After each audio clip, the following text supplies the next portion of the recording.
Anyway, ladies and gentlemen, boys and girls, I thought it would be a cooler way to introduce a show if my chapbook covers were big enough to do like fan covers and do a naked strip show with it, but I didn't have enough paper to pull that off.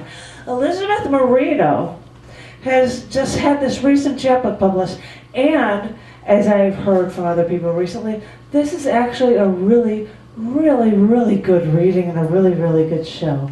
And if you guys want to check out the chapbook or any info about her, you always go check me out at chaoticguides.org to get the video or enjoy this phenomenal feature tonight from Elizabeth Marino. Get up! Woo!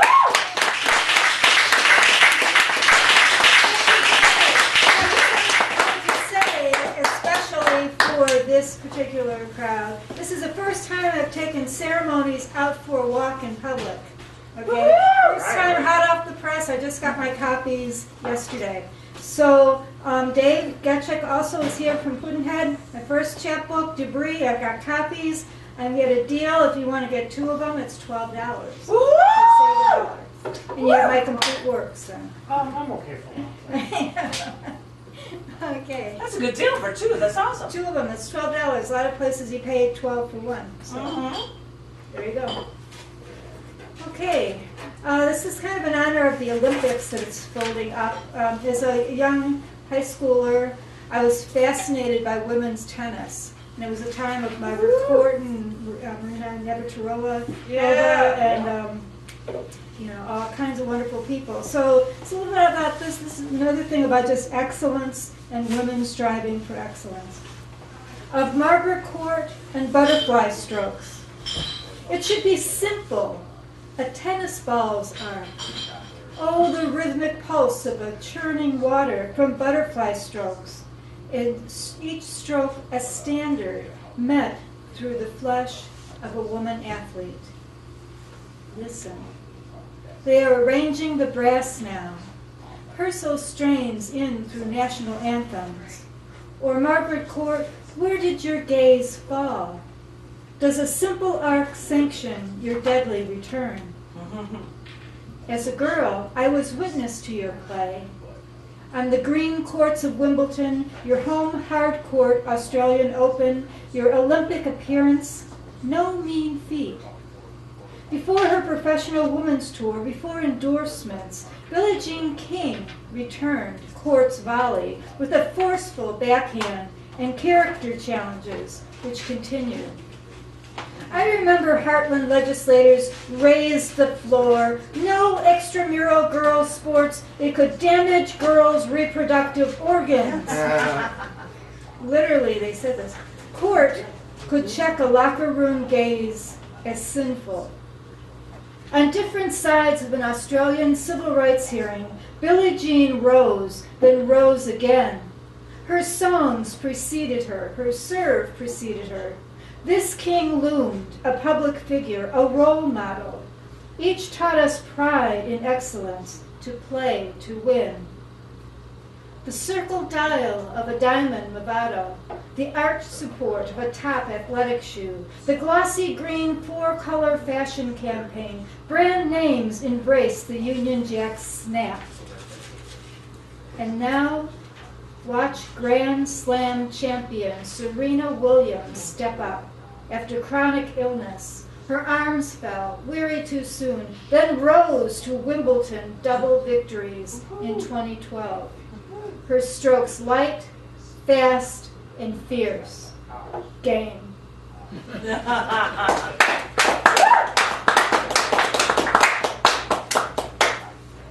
Someone told me that... Yay, tennis!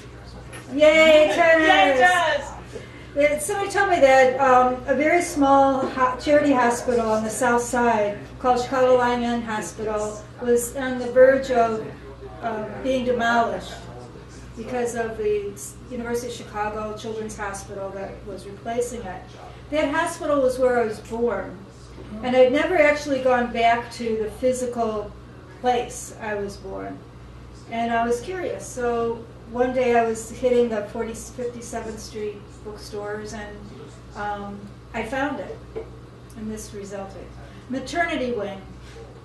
A Sunday afternoon, a warm late spring, and suddenly the former girl 810 turned from haunting used bookstores on 57th Street to moving towards the Midway Plaisance, looking for the origins of her somehow broken child. She knew some things. A UFC research and charity hospital, the maternity wing then was spread over 2 floors, upstairs for whites, downstairs for colors. But here it is, embodied in a gray stone Presbyterian chapel-like edifice, keystone dated 1929. Cloisters and garden, a balcony or 2 with Corinthian columns, corniced window eyes, stored medical cabinets, and a corner office. That space was shuttered for the weekend. A formica-topped office desk, this small sign next to a dead plant. Dreamers are born here.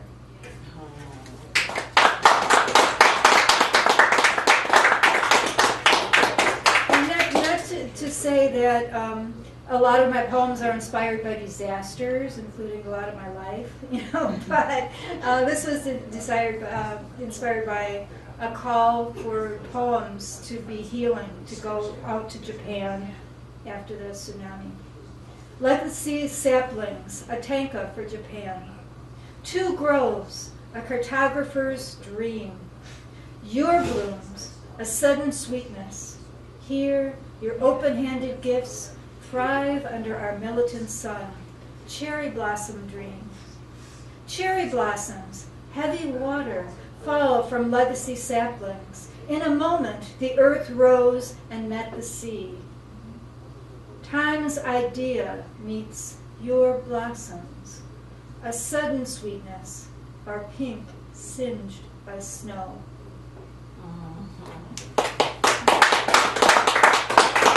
That piece appeared it was first published in the Poets Responding to SB 1070 page on Facebook and appeared in a special edition of La Braga, which is a national website, well, actually a web journal for Latino culture and literature.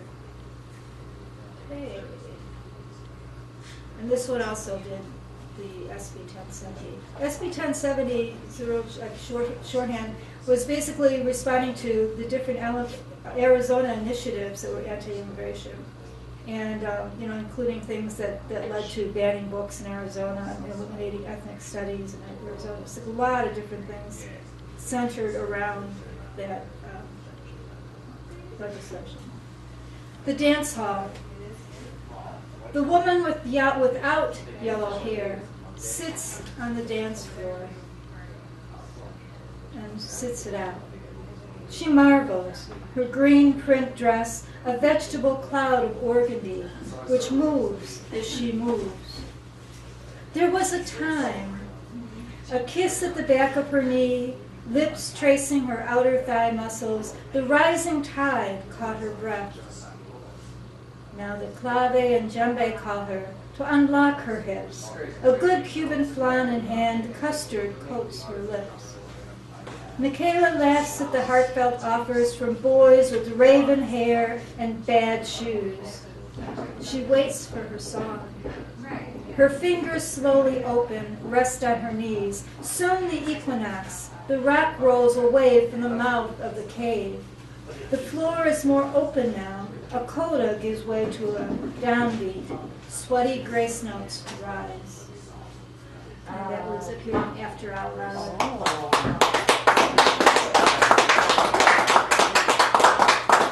I don't know how many of you kind of with similar ages going around the room, but have had the experience of caring for an older relative. And this came out of 9.5 years of caring for my dad after his stroke. He needed a lot just to keep him going. And so this was like a little snapshot of some of those times. The use of force. And my eyes are gone too, so it wasn't hard. The task at hand. Give 4 teaspoons of pureed corned beef through a grimace, then a chipped front tooth. down his throat where it can make its own way toward its stomach. I take pride that he has no surgically implanted G-tube. My father's hand, lined by almost 81 years, arches up, graceful as any arthritic dancer, and tucks into place a white wisp. 2. Dr. Williams knew that getting inside a locked mouth peaceably could lead to the hurt inside. But the fierceness of the holding back was also telling.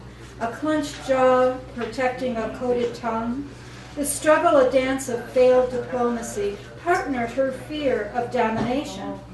Known pain over unknown evil. Never would this young physician break that girl patient's jaw to save her. The girl, her jaw, and her throat. All precious. 3. Over 1.5 million child lives later, the use of force is laid down in the sand like a fine silk ribbon of inevitable possibility, marking it as a new road, ignoring the embargo by land and by sea. 10 years' worth of bombing, civilians on the perimeters of our no-fly zone, relief packages from far-flung employed relatives rifled and delivered empty. 4. Now countless elders from their own mass graves wail prayers for dead children, while in the east, the feet of Afghan toddlers walk down this road, never cleared of American landmines.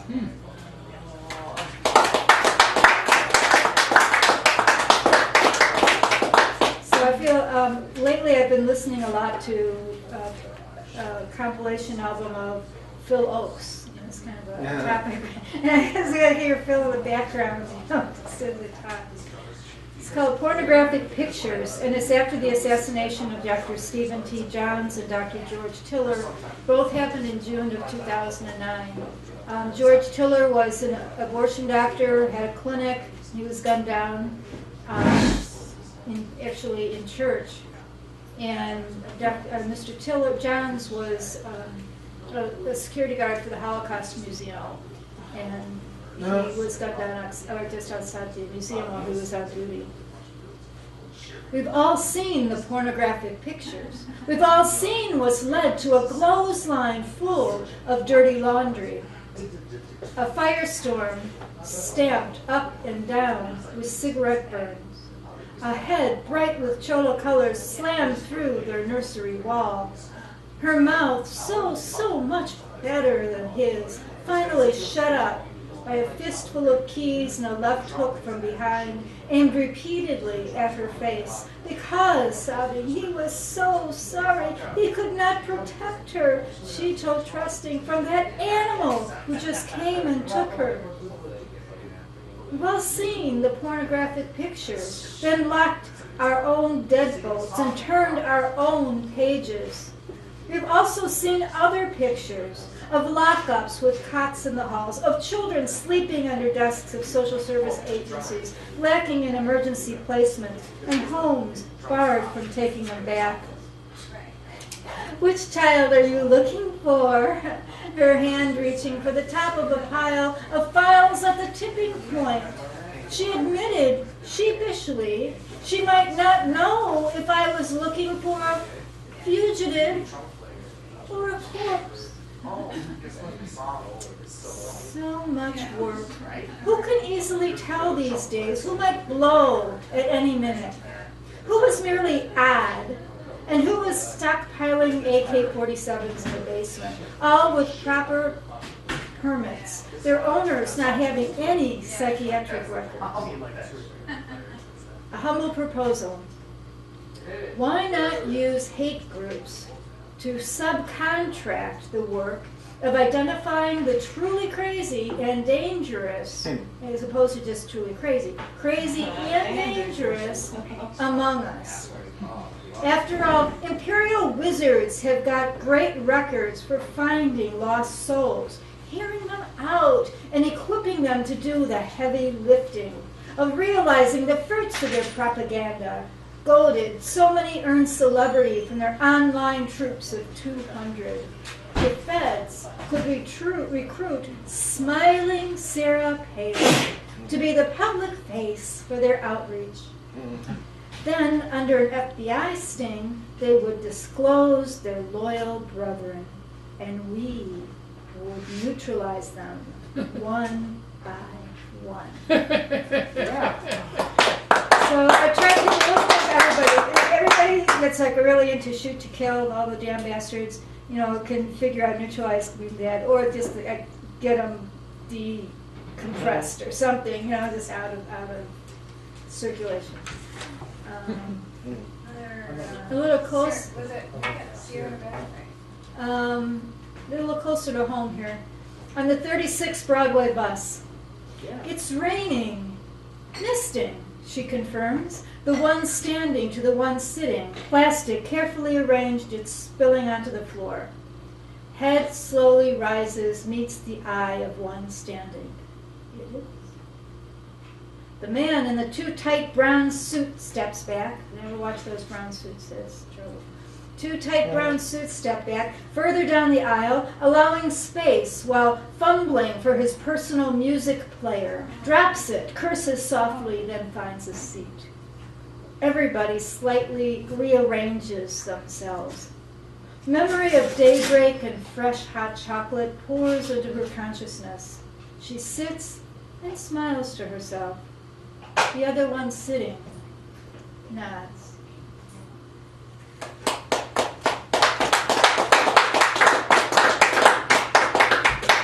This is just a short, my own haiku contribution tonight, for a wonderful poet by the name of Jack Gilbert.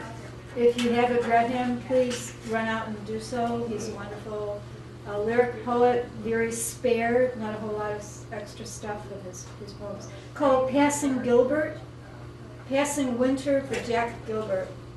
His poems, like sleek blossoms, every petal and hair of a place.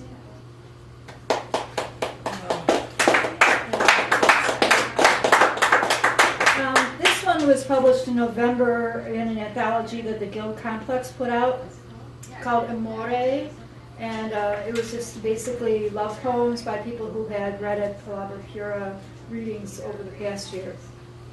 And so we're, you know, of course, like any direction, I'm good at getting the direction and mishearing it or misreading it. There's always something that's like a little off. So it's supposed to be, you know, amor, you know, Spanish amor, and of course I hear it as amore, like Dean Martin, you know. Amore or less. Love in the sub-basement, cement, not hardwood floors, no broad planks of oak. Too much is plenty. The love-hungry never travel on their bellies. Can windows be louvered at the sidewalk? No isinglass panels hang in the mahogany frames. We know we have no crystal stair. Amore or less are we. Can sheets and pillows be laid down just right, so as never to be subject to eviction, foreclosure, or property tax abduction? Can we long for what we long for versus what we have? When I open my door, would you stand in the frame?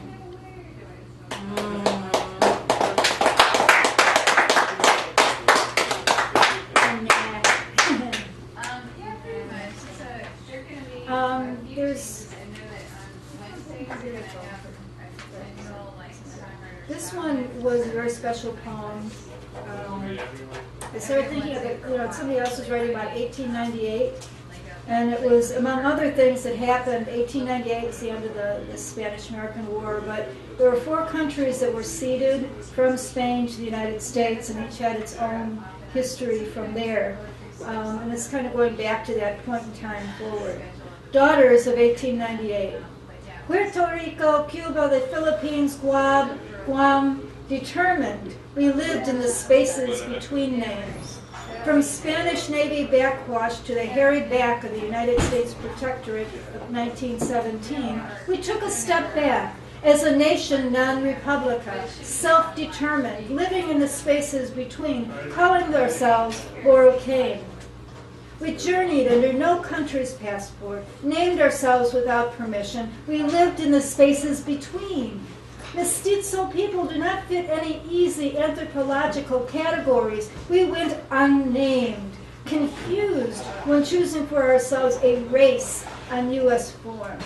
A sun people, the light ones stayed out of the sun as if born on Anglo daughter of the revolution. We gave the world a test group for the first pill. We knew the true thing. We knew the power of our own fertility. Does the medical profession ensure our unborn children proper care? Does our created knowledge shine like beacons throughout the academy, or are our studies the background work for others' achievement? Step out, daughters, step out. Endurance can be the knife under the skirt.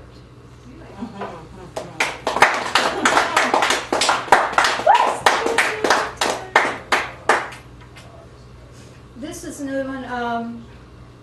It reminded me of an image that came from a film, Shen Andalou, The Andalusian Dog by Buñuel and Dali.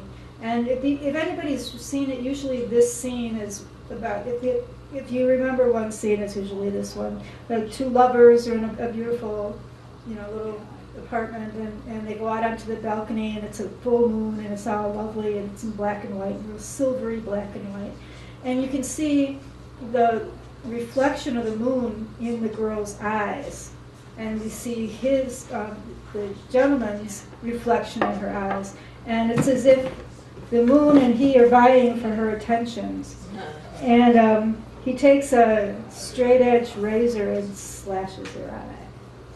It's a surrealistic movie. Yeah, it's just like, it's like amazing. Anyway, in his dreams, and I started asking, maybe because my own experiences, but also asking women around me, how many have been pushed and shoved and had different acts of personal violence experienced. And then what do you do 20 years later? Somebody comes into your life and doesn't know anything about this horrible. What does that girl do with a bad eye? How is she going to explain it to her new boyfriend? Body language. In his dreams, she would find safety beside him, would ignore the flash of passing strangers in darkened storefronts. In his dreams, they would go back to her place, turn a single lock, enter the plush darkness of her apartment, and as easily draw her to him without her turning quickly to light a small lamp, to glance over and through the clear vinyl shower curtain and draw the deadbolt, pull the latch, slip close the chain, giving a slight push for good measure. In his dreams on this warm night, they'd wander out onto her back porch, her face washed in silver by the full moon. And when he'd stroke her right cheek, she wouldn't flinch. And when he'd nuzzle the nape of her neck, all that he'd feel would be the soft syllable, "Oh," without the slight stiffening and soft check and sigh. In his dreams, he could offer her night's endless possibilities, and she would stroke him till her heart was more than full.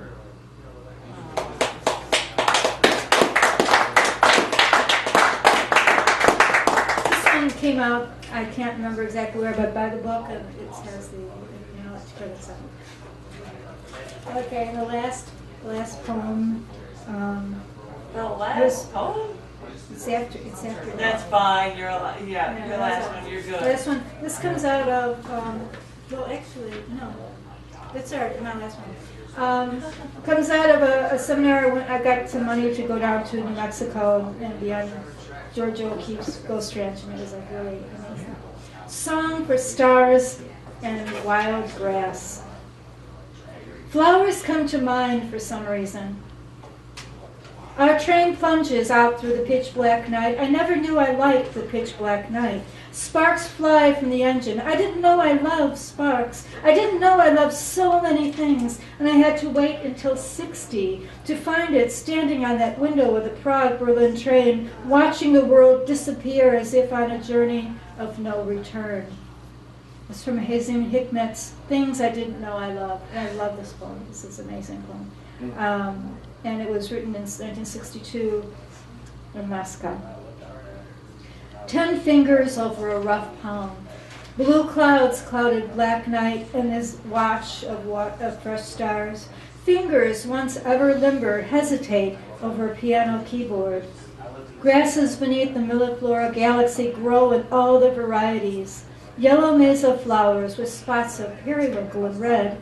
A generous, detailed expanse. Ignored. Step away. How many different grasses can you count? I didn't know I loved correspondences. That prairie in Illinois, this grassland in New Mexico. Here, I expect Barbara Stanwyck to mosey on by, but it's only Taylor Swift. Regretting her lost virginity. Lost to a musician, no less. Sorry, no. But this vendor of crystals would do Barbara proud. Her leathery skin and fascination with everybody's story. She quarried her own gems and moved them herself with time to attend an esoteric knowledge seminar. I didn't know I loved collecting stories to bring home. Short, shaggy dogs, some almost true. I didn't remember I loved lives with difference and silken things. And that's it. Oh, was it first an inaugural gathering with no personal contacts? Can it be this that a G? Can I see that this was a G and I clearly needed an E root? Actually, no, I just arrived in ABQ from ORD on a bus-free Sunday. Plaza of total strangers. Would they find me strange? Would poems built on an Acer stand proudly next to ones from a Mitsubishi? Would everybody have nicer leggings at yoga? Would the ghost of Georgia O'Keeffe rise up and demand a favorite image sketched at the Art Institute of Chicago, or be deported back to the iron skies over Lake Michigan? Thank you.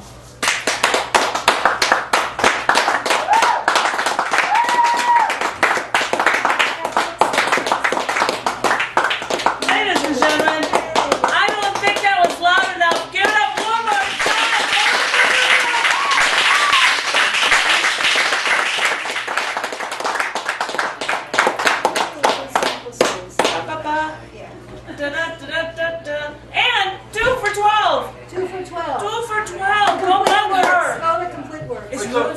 So Elizabeth, Yes. nobody's bought your Dancing Girl book yet? No. So the person who buys it here is the first person ever to buy the book. ever to get. I sent out a review copy and that was it. Wow. 1 of, and you can get the first signature on it and everything. Oh my God! Give it up one more time. Come on!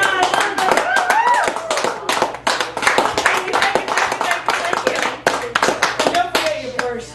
And don't forget your purse, whatever you do. All right, ladies and gentlemen, boys and girls, I have got to mention upcoming features because I know some of you are mentioning them in just 2 weeks from now on March. I know this. You have to think about February. February dates are the same as March dates because on March 12th we've got Tom Roby. I haven't seen him in forever. It'd be awesome to see Tom again. And then 2 weeks after that, on March 26th, which is 4 weeks from now, Janine Ravenslut. Yeah, that should be awesome. Totally should. We've got Sid Yiddish coming up in April and a Rookie Rice. And I could keep going on and on and on about features, but you always want to know about it. You can always find out about it at www.chaoticarts.org/thecafe, because we're the Cafe Gallery right here at Gallery Cabaret. And I look forward to seeing each and every one of you in 2 weeks. And thank you so much for coming out here. Thank you, thank you, thank you.